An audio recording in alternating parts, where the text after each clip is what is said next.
התפקיד של הדובר המרכזי בטקס הסיום, בטקס חלוקת התארים, מה שנקרא באנגלית keynote או דובר המפתח, הוא להאיר בפרספקטיבה רחבה את ההתנסות של מקבלי התארים משלימים הערב.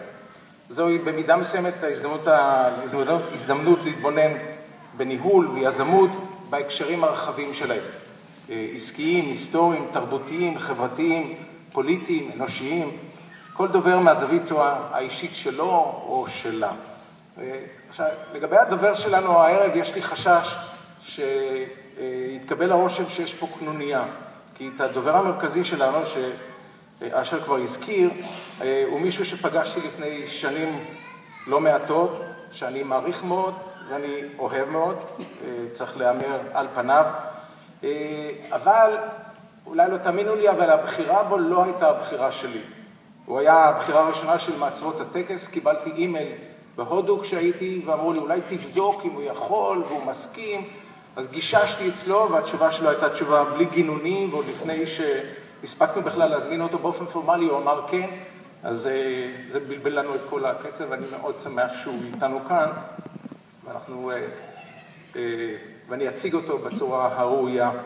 אז לגל הירש, תת אלוף במילואים, ילד טוב ערד ובוגר הפנימייה הצבאית, יש שובל ארוך של תפקידים שרובו אינו מוכר לציבור הרחב, בעיקר תפקידי פיקוד במלחמה בטרור ובלוחמה במסגרות של יחידות מיוחדות שונות. אבל גל נמצא כאן היום לא על תקן של לוחם, רק במובן הצבאי, אלא על תקן של איש בעל מחשבה מקורית, סמל אם תרצו, והמחשה סדרתית של הצטיינות, אדם שיודע לממש הלכות למעשים, ושיודע להתאושש מקושי, והיו לו לא מעט כאלה בכל מיני מרחבים, להתאושש מהקשיים האלה ולהסתער על האתגר הבא.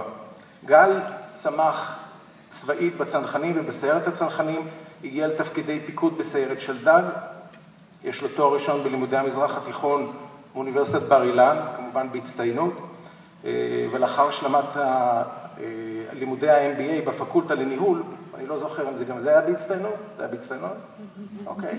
הוא בן אדם, הוא איש אמיתי, אז שם הוא לא קיבל את זה בהצטיינות, אבל הוא מונה לקצין המבצעים של אוגדת איו"ש בתקופה מאוד מאתגרת, שבמהלכה נפצע באופן קשה במארב של מחבלים. כשאני אומר פציעה קשה, זה פציעה קשה מאוד. וההמשך של אותה פציעה מאוד קשה הביאה לשנה של מאבק אישי יוצא דופן בנחישותו להשתקם ולחזור לשירות קרבי פעיל. אז כשאני חושב על גל כלוחם, אני חושב על השנה הקשה ההיא בבתי החולים ובמרכזי שיקום, וכשדיברנו הוא אמר לי, אני חוזר לפעילות קרבית, וביד הזאת שנראתה שהיא כבר לא תעשה שום דבר, אני אחזיק נשק ואני אלחם איתו. והוא אכן חזר בגדול, הוא היה מפקד חטיבת בנימין, והיה קצין המבצעים של פיקוד מרכז בתקופת מבצע חומת מגן, שהוא תרם להמשגה שלו באופן מובהק. אחר כך היה מפקד בה"ד 1, בית ספר לקצינים של צה"ל, ובאותה הזדמנות הוא שילב את ההכשרה של קצינות עם הכשרה של הקצינים, שזה מפעל יוצא דופן שוב בחדשנות שלו.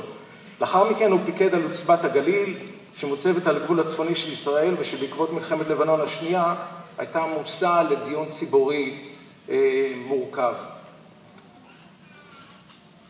לאחר שהאבק שקע על אותה סערה בעקבות המלחמה, ואפשר כבר לדבר על האבק ששקע, התבררו כמה ציוני דרך משמעותיים בסיפור חייו של גל. 5 אני רוצה למנות. קודם כל, גל התפטר מהשירות הצבאי וייסד שזה לכשעצמו פעולה מי שמכיר אותו יודע בכמה כאב והתלבטות היא הייתה כרוכה, וזה לא תופעה מוכרת בקהלנו, שמישהו מקבל את המסקנות, גם אם הן לא היו תקפות. ייסד את Defensive Shield Holdings, שזו חברה שמספקת שירותי ייעוץ ותכנון אסטרטגי וביטחוני לממשלות ולחברות גדולות. חברה מצליחה שגל ייסד כאמור והוא מכהן כיושב ראש שלה. אז זה אבן דרך אחת או שורה תחתונה אחת. שורה שנייה זה גל התפנה וכתב את רב המכר סיפור מלחמה, סיפור אהבה, שעוסק בשירותו בצה"ל, מגיוסו לפנימייה הצבאית ובאירועי המלחמה, מנקודת מבטו. הפריט השלישי שאני רוצה לציין בתקופה האחרונה זה שהוא הצטרף להנהלה וסגל אקדמי של המכון למנהיגות העתיד. בהמשך המעורבות שלו נבחר ליושב ראש הנהלת המכון. נקודה רביעית, גל התפנה למגוון פעילויות בנוסף, למשל בעמותת נועם, שהוא היושב ראש שלה, שמנציחה את זכרו של רב סרן איתן בר-חסן, מקדמת חינוך למנהיגות, התפנה גם לחברות בפורום אסטרטגי למנהיגות של ישראל, בריטניה ואוסטרליה, ואפילו למחקר במכון לחקר הטרור במרכז הבינתחומי בהרצליה. הנקודה החמישית שאני רוצה לציין, והיא אולי שופכת אור, כמו שאמרתי, על אותו דיון ציבורי מורכב, גל בסופו של דבר נקרא לחזור לתפקיד מבצעי פיקודי ומונה לסגנו של מפקד פיקוד העומק במילואים פעילים. פיקוד העומק או הפעילות בעומק זה אותו מרכיב בביטחון המדינה שמתמקד בחזית שהמורכבות שלה היא עצומה, חזית שדורשת יכולת חשיבה והמשגה בשבילים שאף אחד עוד לא הלך בהם.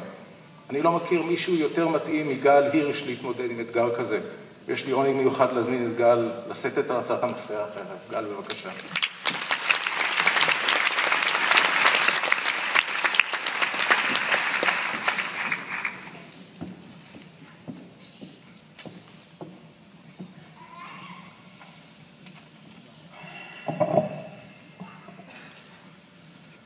ערב טוב, מעמד מרגש ורב רושם. נשיאות נכבדה, מוריי ורבותיי, אפשר ממש לומר כך, וחשובים מכל הבוגרים, ולא פחות חשובים בני משפחותיהם. ברכות לכם בשעה טובה ובמזל טוב. אני סיימתי לפקד על שלדג, יחידת הקומנדו של חיל האוויר, ומחה, מפקד חיל האוויר, אמר לי, תשמע, יש קצת רווח עד לתפקיד הבא שלך, אני רוצה שתלך ללמוד מנהל עסקים. אמרתי לו שיש לי 26 בבגרות במתמטיקה בגימנסיה הרצליה. הוא אמר לי, אני משוכנע שתדע להתמודד עם זה, אנחנו נדאג לך. הגעתי אל גדי דאג, שתהיה מי שתלמד אותי מתמטיקה באופן שבו יכולתי גם להיכנס לפקולטה הזו, ואני מאוד מאוד גאה להיות כמוכם, אחד מבוגריה ואחד מבניה. עכשיו, כשיצאתי מכאן, עוד טרם הטקס, הרמטכ"ל אמנון ליפקין שחק, זכרו לברכה, קרא לי למשרדו, ואמר, תשמע, תכננתי לשלוח אותך ללבנון, אבל הסכם השלום, אוסלו, אירועי מנהרת הכותל, שינו לי את התוכניות, אני רוצה שתלך ליהודה ושומרון. אתה, לצד זה שכולם מתכוננים לשלום, התפקיד שלך זה לוודא שאנחנו מוכנים גם במקרה שלא יהיה שלום, ולמקרה של מלחמה.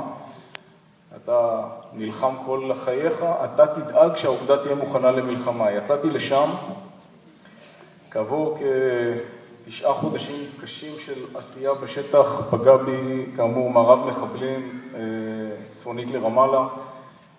נפצעתי באמת פציעה מאוד מאוד קשה, נפגעתי בראש, בלסתות, הריאות קרסו, עמוד השדרה נשבר, הכתף התרסקה, השכמה התרסקה, כאן יש טיטניום, זה אומר שזה קצין יקר מאוד, וחוץ מזה הכל בסדר. פציעה רב מערכתית, שנה בבית חולים, מן הפרצופים הראשונים שאני זוכר בטיפול נמרץ, זה את מוריי ורבותיי, סגל הפקולטה הזאת, את פרופסור אשר טישלר שליווה אותי ומלווה אותי גם בשנים האלה, ופרופסור גדי אריה ורבים אחרים מסגל הפקולטה ומתלמידיה, ועל כן אני מאוד מרגיש כאן בבית. ויש דבר כזה שנקרא רעות, והוא חשוב מאוד. עכשיו, מבית החולים קיבלתי קריאה, הייתי כבר אז בשיקום בתל השומר, ואמרו לי, תקשיב, עכשיו הטקס, אתם מקבלים את ההסמכה, המעמד הזה. אני אמרתי שאני לא יכול לבוא, הייתי בשיקום. אמרו לי, אתה כן תבוא, וגם אתה תישא את דבר הבוגרים. ועליתי על הבמה, הייתי חבוש כולי, ועמדתי ודיברתי, והקינוט ספיקר של אותו הערב, הדובר המרכזי היה דוב לאוטמן המנוח. ובתום דבריי הוא ניגש אליי ושאל אותי האם אפשר לעניין אותי בביזנס. האם עסקים מעניינים אותי? אמרתי לו, תשמע, מה פתאום ביזנס? אני נלחמתי כדי, אמרתי לשיקום, לפרופסור בשיקום, שכל יעדי השיקום זה לראות, לחבק ולכתוב, בסדר הזה. וברגע שיכולתי כבר להפעיל נשק, כל מחשבתי הייתה באיך אני חוזר לשדה ולנצח. שהטרור לא יפיל אותנו ולא יהיה הישג, כי חשתי תחושה קשה מאוד בעצם הפציעה. ואמרתי, כאמור, לדוב לאוטמן, תראה, אני לוחם, אני חייל, ולשם אני הולך, וזאת תהיה דרכי. אני, איש צבא, לא מתעסק בעסקים. אז כמו שסבתא שלי, עליה שלום, נהגה לומר, האדם עושה תוכניות, ואלוהים צוחק מלמעלה. ויש גם כאלה שאומרים שנפלאות הם דרכי השם, ובצה"ל בכלל יש פורמט שאומר, אף פעם אל תדבוק בתוכנית, תדבוק במשימה לאור המטרה. אז היו לי תוכניות, ואני מגיע אליכם היום כבר בפורמט של איש עסקים, ואת סיפור חיי בתמצית שמעתם, אז כן, לדבוק במשימה לאור המטרה, משמע דבר ראשון שרציתי לומר לכם, זה חשוב שתהיה לכם מטרה, ובאמת בצניעות, הרי כל אחד מכם הוא עולם ומלואו, הוא בא מבית שנתן לו עולם ומלואו. אני רק רוצה לספר לכם מה אני למדתי, ובחרתי 10 נקודות, אף שיש רבות אחרות, לומר לכם משהו ממה שלמדתי מן המסע שעברתי. המסע בשירות המדינה כלוחם ומפקד וקצין, וכיזם וכאיש עסקים וכפעיל חברתית, מה אני ממליץ לכם לקחת בחשבון ולזכור. אז האחד הוא, אני עומד בתוקף על כך שהערכים קובעים את התוצאה. חד משמעית, מה שקובע את התוצאה אלה ערכים. אני מאוד לא אוהב לא קצינים, לא מנהלים ולא בעלי תפקידים שמתמחים בלהגיד כלום. ואני מצפה מעובדיי ומאנשיי ומפקודיי שיהיה להם עמוד שדרה, ושנדבקו בעמדתם ושיהיה להם אומץ הלב לומר את דבריהם, כי ללא אמירה אמיצה ונחושה וללא עמוד שדרה אי אפשר להתקדם, והארגון אינו ערכי, ואנחנו פשוט לא רק שאיננו משתפרים, אנו נכנסים למחוזות קשים ולא נכונים. אז הערכים קובעים את התוצאה. עד כדי כך, אני משוכנע בכך, למשל, אמירה ועמוד שדרה חשובים, כיוון שלמשל בדרך אל מבצע חומת מגן, היה עליי להילחם בכל מפקדיי כדי להכין מבצע חומת מגן וגם כדי לצאת אליו. וכדי להקים את גדר ההפרדה, שהלוואי והיינו יכולים לחיות בלעדיה, אבל כדי לבלום את גלי המתאבדים והטרור, היה עליי לבצע מערכה נגד רבים. זה היה כמו לרוץ נגד הגלים. וכדי לשלב את הבנות בבה"ד 1, כי פעם היה קורס קצינים לקצינים ממין נקבה, וקורס קצינים לקצינים ממין זכר. היה בה"ד 12 והיה בה"ד 1. ואני עמדתי על כך ונלחמתי בכולם, והייתי מוכן ללכת עד הסוף במאבק של שילוב הבנות והבנים בבה"ד 1, כפי שקורה היום. היום רק המגורים וחדרי המקלחת והשירותים מופרדים, משום שנשים וגברים במדינה מתקדמת צריכים לפעול יחד ולקדם יחד את מדינתם. זה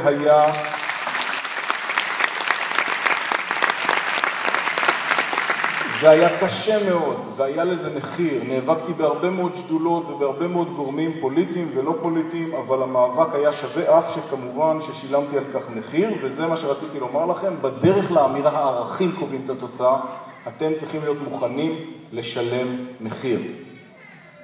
והמוכנות לשלם מחיר קובעת הרבה מאוד. אני גם רוצה לומר לכם שכשיצאתי לעסקים כל כך הייתי משוכנע שהערכים קובעים את התוצאה בכל מקום, שבחוזה הראשון שחתמתי הבאתי עסקה מאוד גדולה, יזמתי אותה, הבאתי אותה, התחלתי לקחת קבלני משנה, הכנסתי לתוך ההסכם את סגולות הקצין של בה"ד 1 בתור נספח להסכם. ועם אחד האנשים שחתמתי איתו את ההסכם, שאלתי מה אני צריך את זה פה. אמרתי לו, תראה, אם תעמוד בערכיו של הקצין בבה"ד 1, אז תקבל חוזה המשך, ואם לא, זה אומר שאתה לא מתאים לי, ולא תקבל את חוזה ההמשך. אחרי קצת זמן הבנתי שאין כל כך מקום לסגולות הקצין של בה"ד 1 בחוזים, ולא כל כך בעסקים, ושיש פער משמעותי בין הג'ונגל הזה שנקרא עסקים לבין עולם התוכן והסגולות הקצין והיושרה והאינטגריטי, אם כי אני עומד בתוקף על כך שהערכים קובעים את התוצאה גם בעסקים, ואחד מהשותפים שלי אפילו אומר שהוא מסכים איתי ב100%, הערכים מבחינתו יכולים לקבוע את התוצאה, ובתנאי שהכל יהיה בערכים דולרים. ואני חושב שזה אומר עם מה לפעמים אני צריך להתמודד. אז הסעיף הראשון הוא ערכים קובעים את התוצאה. הסעיף השני קשור לכך שכשהייתי צוער בבית הספר לקצינים, הלכתי לחפש לפני תרגיל רטוב שיורים בו באמת, צריך חובש, ואני הלכתי לחפש את החובש, למה החובש לא מגיע, ובפתח למרפאה של בה"ד 1, אגב אומרים בה"ד 1, גם כנראה העיר לי פעם אחת, ואינני שוגה עוד, ובפתח של המרפאה של בה"ד 1 פגשתי חיילת מחיל האוויר, שמה דונה, והיא רעייתי, והקמנו משפחה לתפארת. לכן אני מסביר לכולם שחשוב מאוד לשמור על שוויון בנטל, ולשרת בצה"ל, ולהתגייס, ולעשות מאמץ גדול להגיע לבה"ד 1, כי אפשר משם לבנות משפחות לתפארת, וצה"ל זה מוסד השידוכים הטוב ביותר במדינת ישראל, אנשים טובים, אנשים יפים, ומה שרציתי באמת להגיד לכם, והפעם אני אתעלה באילנות גבוהים, בסדרה הבורר, בפרק הראשון של הבורר, אני חושב שזה הראשון, רואים את הבורר לפני שהוא נכנס לבר מצווה של הבן שלו, כמדומני, והוא נותן לו תדריך. הוא מסביר לו מה חשוב שהוא יהיה, ואיזה גבר הוא צריך להיות וכו'. ואחד הדברים שהוא אומר לו, המשפחה שלך זה הדבר היחיד שקיים באמת. כך אמר הבורר. אז מה אנחנו שנתווכח?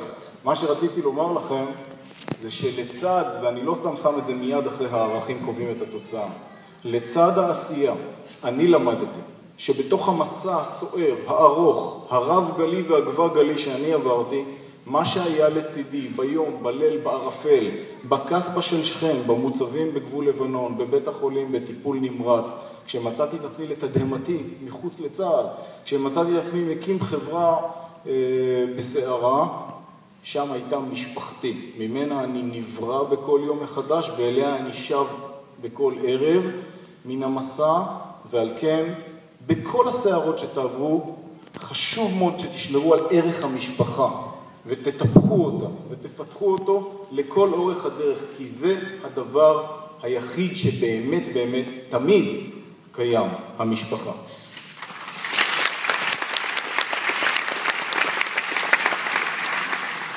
הדבר השלישי הוא למידה וסקרנות. אני מציע לכם, ממליץ לכם, להרחיב את רוחב היריעה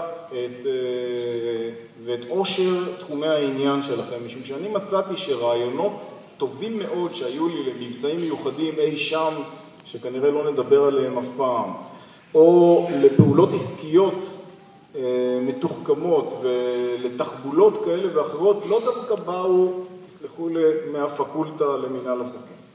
אני מוצא שהרבה מאוד דברים באים מהקלאסיקה, מהשירה, מן האומנות, מתחומי עניין רבים ונוספים. ובאמת אני עכשיו אומר משהו שאפשר לקרוא באחד מספריו של עמוס עוז, שכשאתה פוגש טקסט, מה שקורה במפגש בינך לבין הטקסט זה יצירה חדשה.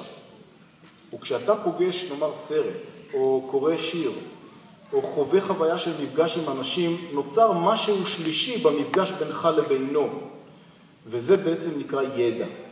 זה ידע חדש שנוצר. ואני ממליץ לכם להרבות ידע ולחתור להיות אנשי אשכולות. רוחב היריעה מביא רעיונות מצוינים ומאפשר להתמודד היטב עם אתגרים רבים בעולם העסקי ובכלל.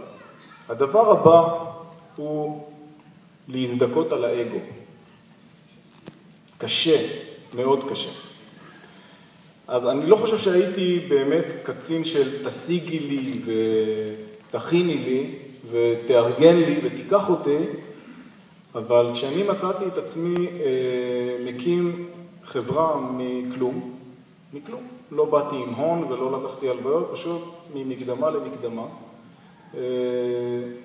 אני מצאתי שאני באמת מתחיל מן הרובד הכי נמוך, וזה לא משנה אם אני נחשב גנרל בחול, או תת אלוף בישראל, או יש לי רקורד כזה או רקורד אחר, כאחד האדם אני, ואתה מתחיל כאחד האדם, ובגובה העיניים, והגישה הזו של הנכונות להזדכות על האגו היא גישה מאוד מאוד נכונה. בדפנסיב שילד בחברה שלנו יש לנו ביטוי בין השותפים שנקרא שטוף לי את האוטו. מה זה אומר? זה אומר שאם אתה רוצה לעשות רושם רב, נאמר, על אורח שבא, ואתה זורק את המפתחות לאחד השותפים שלך ואומר לו, שטוף לי את האוטו, ואז הוא רואה כמה גיבור אתה, אז השותף שלך קם, ולא משנה מי הוא, והולך ושוטף לך את האוטו, העיקר שייכנס הכסף לחשבון. זאת אומרת, בשורה התחתונה, מה שחשוב זה לא האגו שלך, אלא המאזן, והשורה התחתונה בחשבון הבנק. זה מה שחשוב בעסקים, כמובן להוציא הערכים, ולהזדכות על האגו כאמור, זה הסעיף השלישי או הרביעי שאמרתי. הסעיף הבא הוא אומץ לב, שרירי בטן חזקים, כושר ספיגה. אתם עתידים לעבור, ובוודאי כבר עברתם כאלה, ובוודאי בני משפחותיכם, אתם עתידים לעבור דברים מאוד קשים ודרמטיים, חלקם ממש מפחידים. תזכרו שאני אמרתי, אבל אני אמרתי, שמה שנראה היום שחור, מחר בבוקר יראה אפור, לקראת צהריים של יום המחרת יהיה כבר אפור בהיר, ואחר כך אפשר יהיה לשקול אותו בכלים קצת יותר מדודים ושקולים. לא להיבהל, לפעול ללא מורא, לא לפחד כלל, ולדעת שבימים קשים צריך להחזיק חזק מאוד, ולא ליפול. ביזנס, השב"כ, התמודדנו עם סוגיה עסקית בינלאומית מאוד מאוד מורכבת, וזה היה קשה מאוד. וכשהייתי כבר מותש במוצאי שבת, אמרתי לרעייתי, תקשיבי, באמת זה עניין לאנשים חזקים. אז אני סומך עליכם, אני בטוח שיש כאן אנשים חזקים מאוד, נשים וגברים, צריך שרירי בטן חזקים, לא לוותר, לא להתקפל, לא לחשוש, לפעול ללא מורא. אז דיון הבא הוא דיון מעט רגיש, כי הנקודה הבאה עוסקת בסוגיה ביולוגית, והיא בעצם עוסקת בדבר שאני לא יכול לומר כאן בפורום הזה, אבל אתם בטח תבינו אותי. אני ממליץ לכם להגיע לכל עסקה מעמדת יתרון. וחשוב מאוד שכשאתם מגיעים לעסקה מול מי שאתם עושים מולו את העסקה, תהיה לכם לפחות נקודת אחיזה אחת בנקודת אחיזה מתאימה אצלו. כי ברוב המקרים הוא מחזיק אצלך את אותה נקודת אחיזה. זה בלנס שהוא המינימום. כי אם רק הוא מחזיק, אתה גם עלול להיקלע למצב שיש לך קול סופרן בנקודה מסוימת, ולא בטוח שזה מתאים לך, וזה גם מקשה מאוד על העסקה ועל ביצוע העסקה, משמע להקפיד על תחבולה ועל חשיבה מקורית, לבוא ולאחוז בנקודת אחיזה. עסקים זה דבר שצריך לשדר בעוצמה, זה עניין של אינטרסים, וצריך לפעול, לייצר בלנס, וגם כאן אני רוצה ללכת ולהתעלות באילנות גבוהים, ואני בטוח שהקהל יעזור לי. מה קורה כשוויקטור מגבעת חלפון אומר לשפרה, שפרה, תביא לי בבקשה את החליפה של האיומים. זה אומר משהו. אתה צריך לדעת לייצר חזות שהיא חזות שהיא מרשימה, אתה לא צריך כמובן, לא צריך לאיים ולא צריך להפחיד, אבל אתה צריך לשדר עוצמה ולדעת לבטא את האינטרסים שלך במיטבם. והנקודה הבאה, ואנחנו מתקרבים אל הסיום, שתי תמונות. אני מציע לכם להיות מוטרדים ומודאגים תמיד. תמיד. אני חושב שזה מפתח להצלחה. להיות מודאג.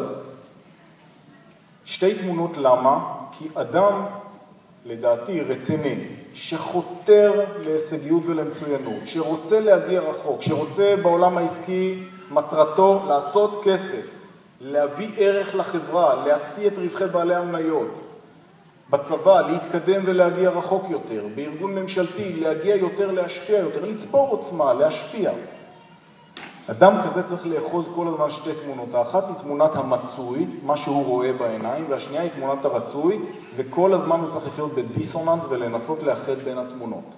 כשהוא מגיע כבר לתמונה שהוא חלם עליה, כבר צריכה להיות לו תמונה אחרת, ואני חושב שצריך להיות מוטרד תמיד, לא להגיב, ליזום, לנוע קדימה ולא לנקר. לא לנקר, להיות מאוד מאוד ערני ומאוד מאוד דרוך. הרבה פעמים אני מתווכח גם עם השותפים שלי על הדרך ליצור ערך לחברה. ויש גישה אחת של בוא נעשה מכה ונברח, בוא נעשה כסף, מהר ונלך. מה שחשוב זה חשבון הבנק, לא? אז זהו שלא. אני חושב שהביטוי לאט ואמיתי הוא ביטוי מפתח, וצריך לבנות ערך לעשייה שלכם, למחלקה שלכם, לארגון שלכם, לחברה שלכם, דרך הרבה מאוד פעולות קטנות, צבר של פעולות שבונה ויוצר ערך, עוד חוזה, עוד הסכם, עוד past performance, עוד track record, עוד עשייה ועוד עשייה, ולבסוף, בנקודה מסוימת בזמן אתה מביט לאחור ואומר, וואו, עשינו משהו ויש ערך לדבר הזה שיצרנו, ואני מציע, גם בהמשך לדבריו של הרקטור, לא לחשוב על קומבינה ולארגן מהר משהו ולתקתק עכשיו עסקה ולעשות רק כסף, אלא לבנות ערך ולפעול מתוך אותה אמירה על ערכים שקובעים את התוצאה, ומתוך גישה של לאט ואמיתי. אני מאוד מאמין בזיו ביזנס, עסקים בעלי אופי ציוני, וככל שאני יכול לדאוג שבמדינה שבה אני עובד יקנו ציוד ישראלי, כך אני אעשה. וכשאני צריך לשדרג legacy system, שזה מערכת ישנה שיש אצל הלקוח, אני דואג שהאינטגרטור יביא מערכת ישראלית לשדרג את ה-legacy system, את המערכת הישנה. למה? כי אני פטריוט, ואני חושב שזה מאוד מאוד חשוב להשתתף בבניית מדינת ישראל כל הזמן, ולא משנה באיזה תפקיד אתה נמצא.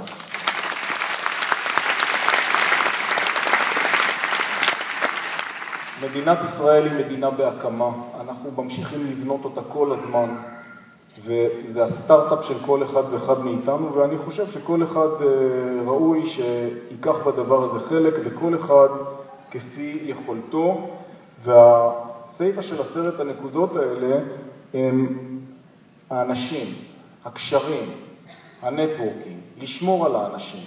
ואני רוצה להגיד לכם עוד מילה בעניין של המנהיגות וההובלה בתוך החברה, הארגון, המוסד, היחידה הצבאית או האזרחית או החברה שלכם. אני מאמין במה שנקרא פרימוס אינטר פארה, זאת אומרת מנהיגות של ראשון בין שווים, או כפי שאנחנו מכנים את זה כבר בבה"ד 1, ביקשתי לקרוא לזה מנהיגות מ2 מילימטר. למה? אתה מאוד מאוד קרוב לאנשים, אתה פועל מתוכם, אתה נמצא איתם ומשם אתה מוביל אותם, לא מהמשרד שלך ולא מהמגדל שלך, אתה מוביל אותם בעצמך ונותן דוגמה אישית ואתה נמצא ממש ממש איתם. עכשיו, למה 2 מילימטר? למה בכלל לא לגמרי בתוכם? כי אני ממליץ לכם גם מול העובדים שלכם, הפקודים שלכם, השותפים שלכם, לא להיות חברים שלהם. כמו שבבית אני ממליץ לא להיות חברים של הילדים שלכם. אנחנו ההורים שלהם. כמו שבמשרד אני לא חבר של העובדים שלי. אני המנהל שלהם. אני אוהב אותם אהבה גדולה, אני מוביל אותם קרוב מאוד אליהם, הוא מתוכם.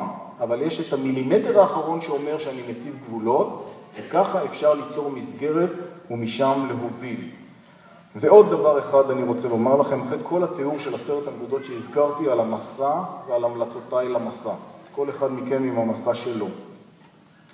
אני, כפי שהוזכר כאן, נאלצתי לעזוב את השירות הצבאי, ונדהמתי למצוא את עצמי מחוץ לצה"ל, והדברים בוודאי ידועים ומוכרים, אבל זאת לא הייתה התוכנית שלי בכלל להיות איש עסקים. אני תכננתי לעשות דברים אחרים.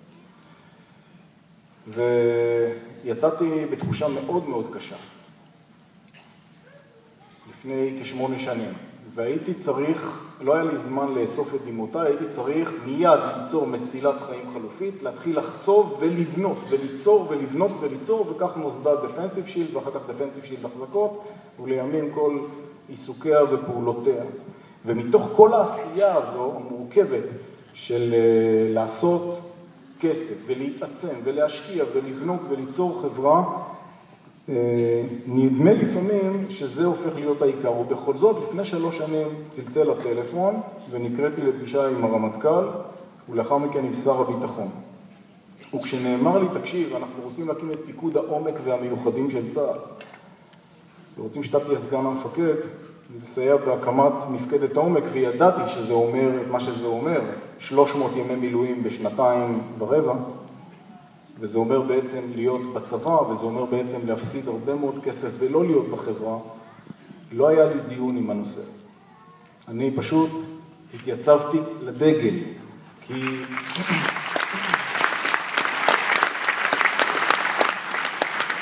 אני רוצה לומר לכם שאדם חי וקשה לו מאוד לחיות בלי נרטיב, בלי סיפור חיים, אגדת חיים שהיא סיפור מכונן ויציב.